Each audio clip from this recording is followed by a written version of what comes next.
Welcome to this live presentation titled OPC Tunneling. My name is Randy and I am the presenter today. We will discuss the problem definition itself. What is it that we're trying to solve?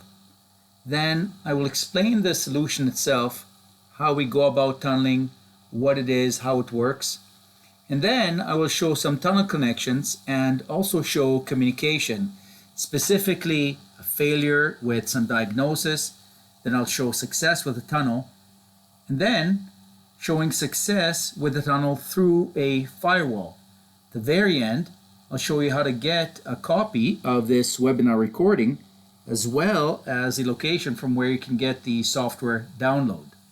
As you know, OPC Classic uses DCOM, which is quite reliable and secure, and I might be the first person you heard say this, but DCOM is actually very good. It provides us with automatic reconnections, a message queue, there's encryption built in, there's authentication, authorization. It's actually all in there if you just know how to configure it. Also, DCOM is very stable and mature. It's been around. COM has been around since 1993, Component Object Model. Distributed COM came out in 1996. So as of today, it's 29 years old, which is several lifetimes in computing. So it's quite mature. There are tens of thousands of applications that use DCOM today, and that's just even outside the world of OPC. Now, what are the challenges people have with OPC Classic? Because everything I said sounds very, very good, very nice. Well, configuring DCOM is sometimes confusing for people without some training. And of course, we built a company around this. OPC Training Institute does a lot of training for OPC Classic, for DCOM, how to configure OPC, going through firewalls, DCOM settings, and so on. So we do this training. We make our living doing this training, and we can show you how this works. But I admit, if you don't go through this training, it can be confusing. Also, to make matters a little bit worse, there are many automation products that just don't handle DCOM behavior very elegantly. They don't handle it elegantly when it comes to timeouts, or timeouts aren't good. They might take a long time to time out. There are error conditions, communication loss. They don't give you nice messages. Very frequently you get messages like this: couldn't connect to OPC server. So right over here, couldn't connect to OPC server. Call the system administrator. Well, you know, I am the system administrator and I don't know what to do. These kinds of errors are not particularly helpful. What exactly am I supposed to do with this? And there's a lot of misinformation out there that's preventing people from looking for solutions. So a lot of misinformation, like, did you know that you can't connect 64-bit Windows to 32-bit Windows? Yes, you can. Did you know that you can't get workgroups and domains communicating with each other? Again, yes, you can with OPC Classic. Now, very common OPC and DCOM failures you see, and I listed a few of these errors right here. These are the more common ones.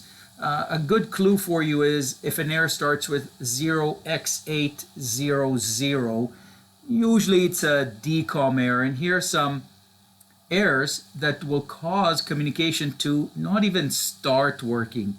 And then you get some other errors where OPC is working and then it stops working. So some of these, you see a couple here, are actually repeated. So this error occurs over here and it means one thing. It also occurs over here when OPC stops working and it actually means something different, even though the error code is the same. And also the same, for example, for this error right here and this error here. They do mean something different. And so applications really have to be able to interpret what's going on very, very well. So if they don't, you will get errors that don't make much sense to you. So when it comes to OPC and tunneling, our recommendation is to use pure DCOM whenever possible. So whenever possible, don't use extra products, don't use tunneling, just configure DCOM, configure it properly, and you'll get communication. So whenever it's possible, just use pure DCOM, but consider OPC tunneling only in the few cases where DCOM is not appropriate.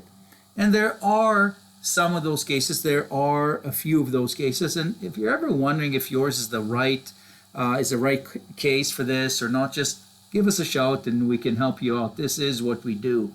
Point is that OPC is a communication standard, but DCOM just scares people. It really, really scares people. Now, there are proprietary APIs and protocols, and some not so proprietary, that are alternatives to DCOM. And the idea of the tunnel is that it acts like a phone. How does a phone actually work? Well, I don't really know. I don't understand how the network underneath works, but I don't have to know. Because my standard for a phone is my voice goes into my side of the phone, and then my voice comes out at your end on your phone. Similarly, your voice comes into your side of the phone and comes out at my end. How does it work in the middle? I don't know. But once I understand how to use a phone, I can use a regular mobile phone, a really, really plain old phone, maybe a landline, maybe a smartphone, maybe voice over IP. Doesn't matter. I can use all these different phones because my voice goes in and my voice comes out at the other end. Your voice similarly does the same thing. But how does it work in the middle? I don't really know. And that's the same with a tunnel. So let's talk about OPC without a tunnel first. What we have is a PLC and two computers. We have an OPC server over here on the right and an OPC client on the left. So what goes on is the server makes a connection to the PLC.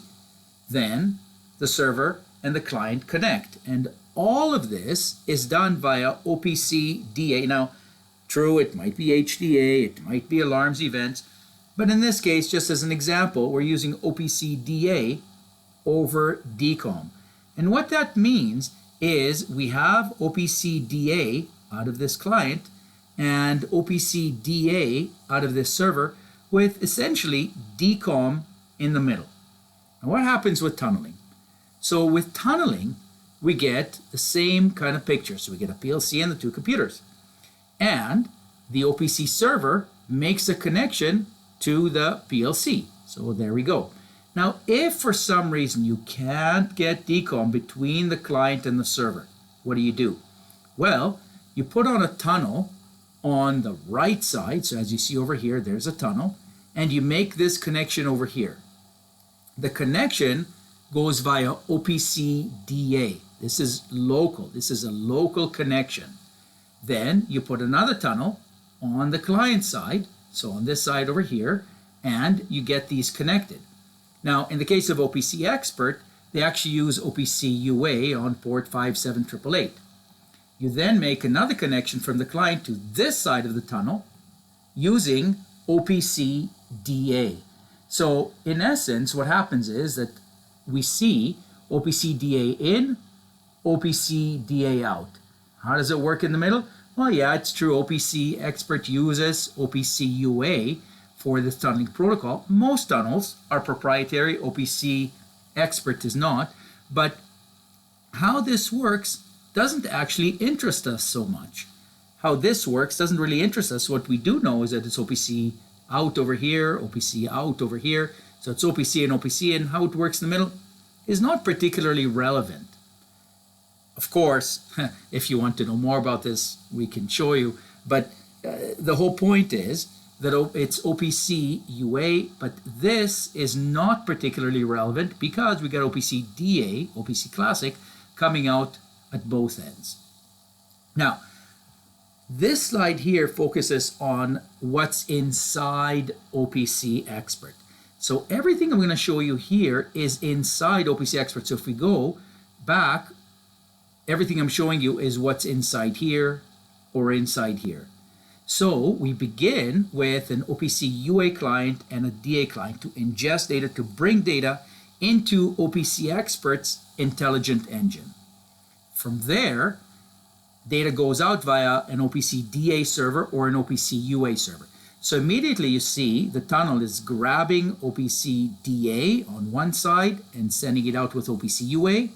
On the other side, it grabs it with OPC UA client and sends it out with OPC DA. So number one, first and foremost, OPC Expert is a converter from OPC DA to OPC UA and OPC UA to OPC DA. But that's not all. OPC Expert also includes an Excel RTD server, so you can get all of this data that's in here right into Excel, and we have a separate webinar just on that.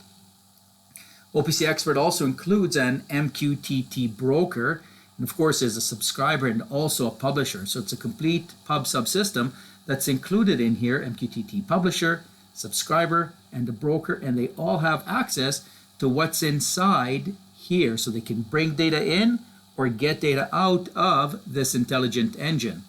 If you want, you can send data to a database. Maybe it's an SQL database like Microsoft SQL or MySQL or SQLite, or maybe you want to store the data in CSV. Doesn't matter. OPC Expert does all of this on its own. Other ways to bring data in: OPC Alarms Events, there's OPC HDA as well. There's its own API so that you can write your own applications, and there's also a REST API server on top so that you can bring the data out to the internet or to your network using REST API. We have a separate webinar just on this. So again, using REST API, you can bring data in, you can send data to this intelligent engine, or bring that data out, anything that's in here. Once again, all of this, everything you see here, is right within OPC Expert. Now, in this specific webinar, we're focusing on these modules right here. But all of this comes inside OPC Expert. There is the diagram I showed a little bit earlier. This is all standards based. So the communication here is OPC UA. Now in this case, of course, OPC DA in, OPC DA out.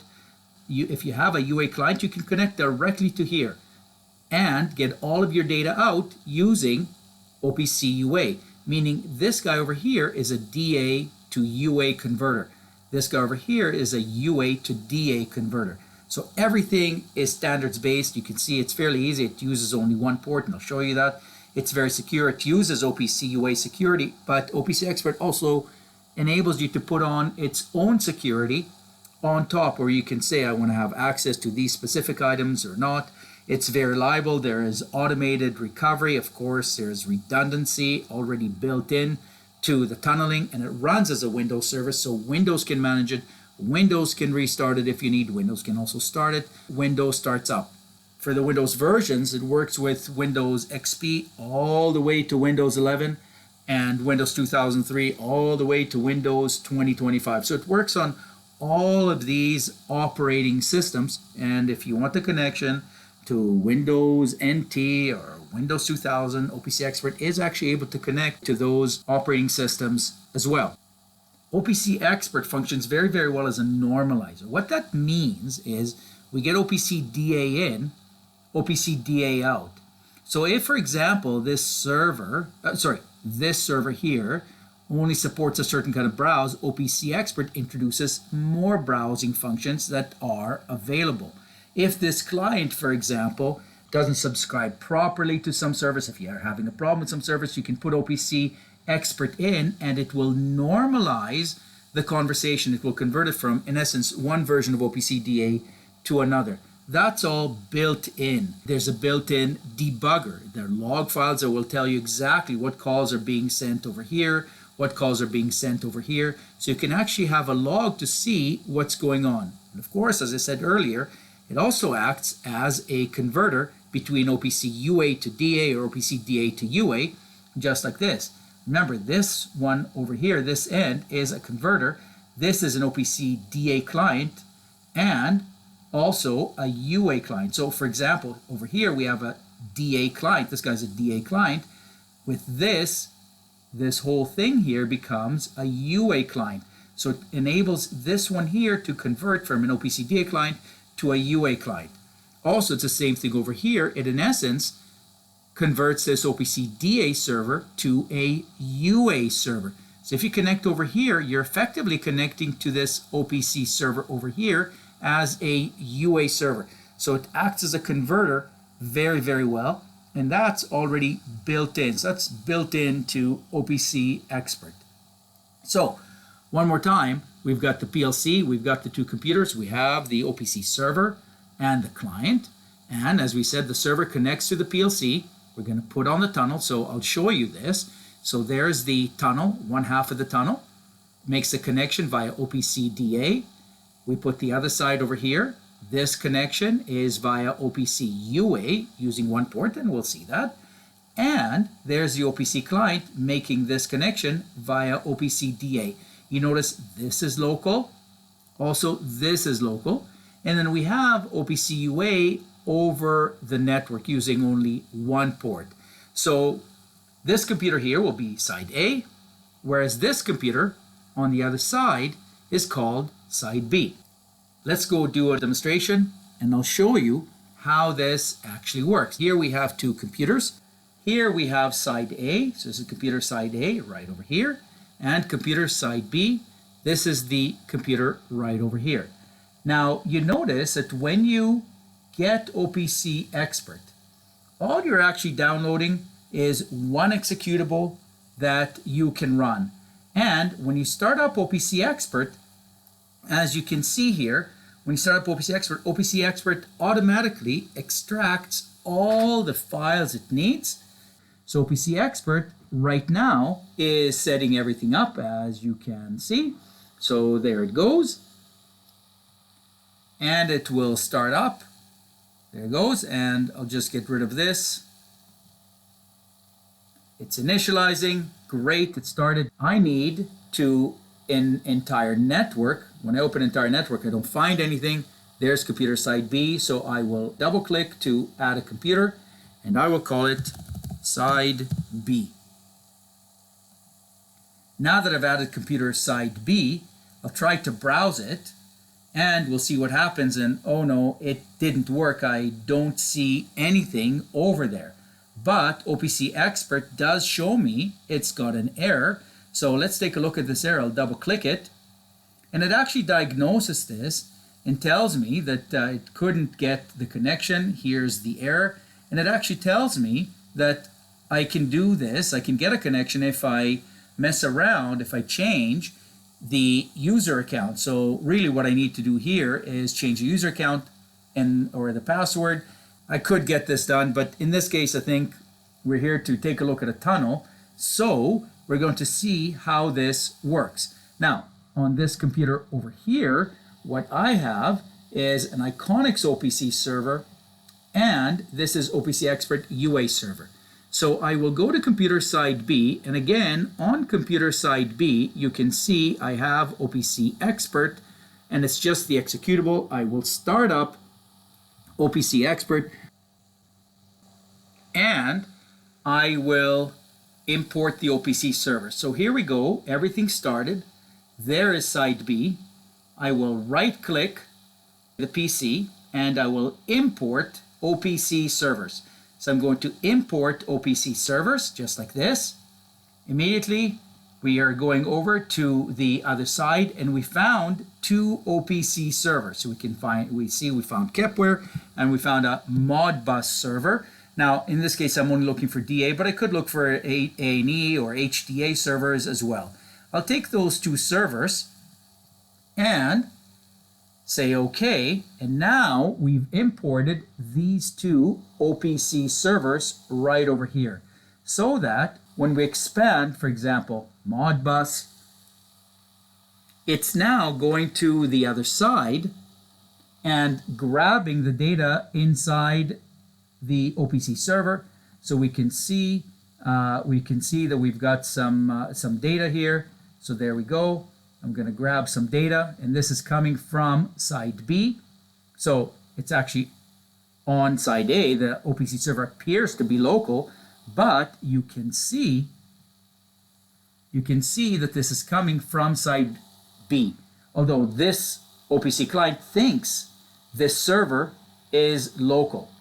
We can go also to Kepware, which is on side B, but again, this computer thinks it's on, it thinks it's local. I'll go to factory, OPC TI, grab some data so you can see. And as you can see, we're able to see data coming in. I'll just remove this because we don't really need it. Don't need the item IDs. They're all kept exactly the same. And you can see, give a little bit more room here. Data update rate is all 1 second. You can see the data type. So all the data types are coming in. You can see the number of updates coming in. So it shows you a whole bunch of information of what's happening on the other side. Now, that's not all, because we can also have other OPC clients. For example, take a look at how other OPC clients see this tunnel. These guys just see a local OPC server, and my only indication that this is coming from the other side is the prog ID here in the description tell me that it's on computer side B. I can see this one is on side B as well. So I can take a look like this. I can grab a look. I can see that all of these are, the data is coming in and it's all good. I can go from here. I can go to Kepware, for example, factory, OPC TI, and I can see that this data is coming in. So there we go. This we can see in OPC Rescue. If I go to OPC Quick Client, which is a free OPC client made by Kepware, there we go. Once again, edit, new server connection, and I can see this is my local OPC server, but these two are tunneled. The Kepware one, for example, is coming from side B. So when I bring that data in and bring the items in, I'll go to factory, OPC TI, I'll grab this information, add leaves, I say OK, and I can see the data coming in. Quality is all good. Now, if there's any failure on the other side, let me close this. If there's any failure on the other side, so for example,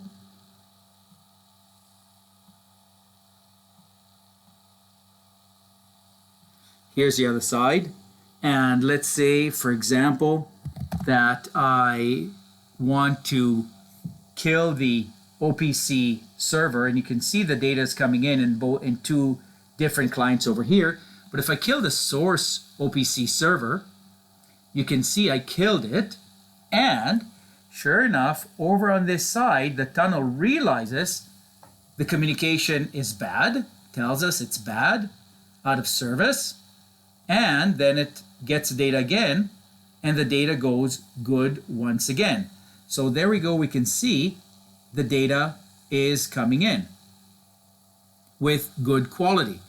Also on this side, we can see there is my OPC expert right over here. The system tray is right over here. I'll just get rid of that just so that we avoid any kind of confusion.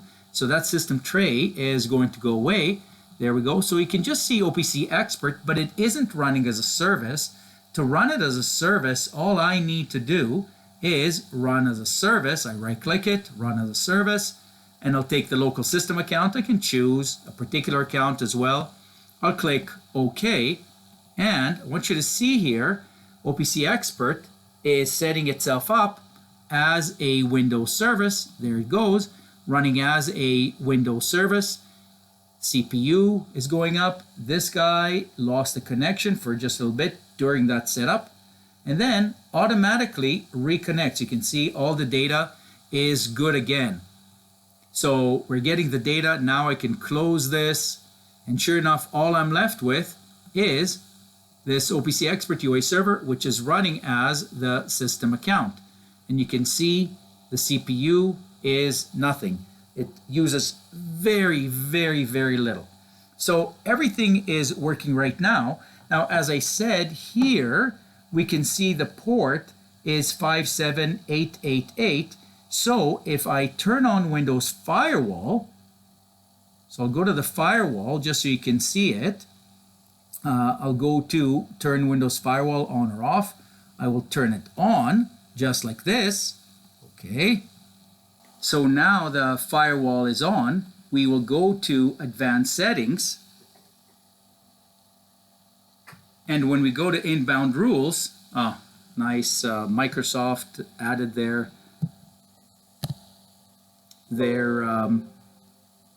exceptions. We'll delete those. We're left with just one exception. We're just left with one exception for Remote Desktop, so I can see this, and also one exception for OPC Expert. And when I go in here, I can see it's just one port, port 57888. So there we go. And now the firewall is on. I am not able to ping this computer at all anymore, and that's done. So we're still getting data right through the firewall.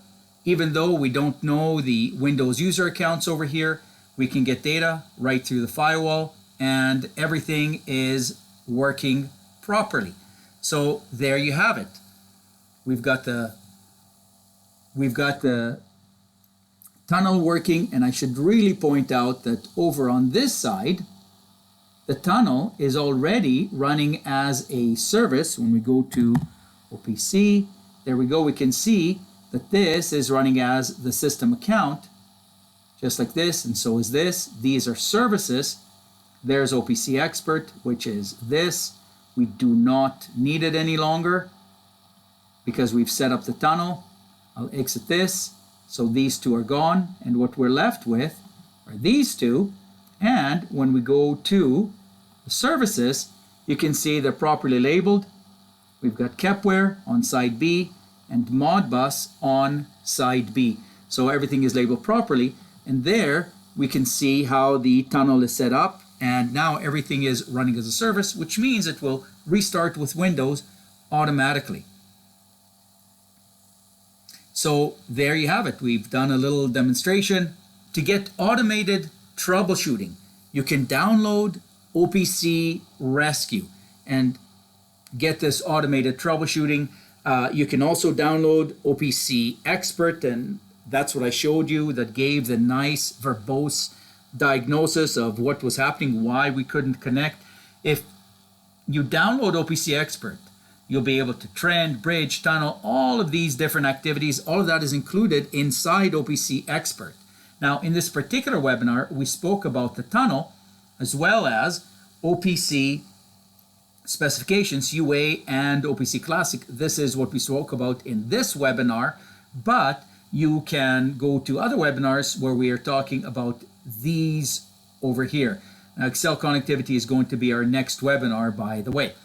Okay, if you want to get more hands-on learning, consider joining one of our certified OPC professional training classes where you can earn your certified OPC professional designation.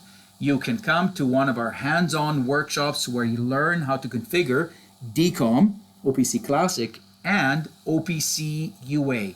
You learn to troubleshoot these OPC systems. You learn how to properly apply security to these OPC systems, and you learn OPC best practices. So we're talking about properly securing, configuring the firewall, configuring user accounts, configuring access control lists, making sure that people don't have administrator rights everywhere because they don't need it, and so on. In the class, you actually get two computers, one for the client, one for the server. These are computers that you manage and you troubleshoot them yourself. So when we have these classes, we break things for you, you fix them, we break them, you fix them. It's actually quite a bit of fun. You can find out about workshops on our website. These are live remote classes with a live instructor. They're very, very interactive. Of course, they're remote, there's no travel. These are public classes, meaning it's you and people from other companies all coming together.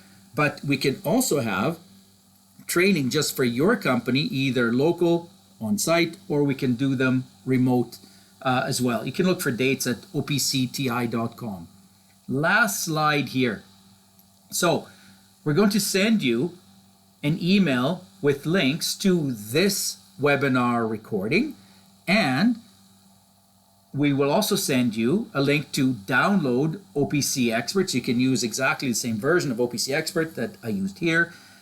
Links to show some OPC tunnel examples. And by the way, if you want to go faster, if you want to get it right now, you can go directly to this QR code or this web page right over here, and you can see these examples. And you'll also get an invitation to our next webinar, which is OPC to Excel, which is going to be on the 2nd of October of this year. So in just under a month, we're going to have another webinar very specifically on OPC to Excel. Now, if you have any questions, please come and join us.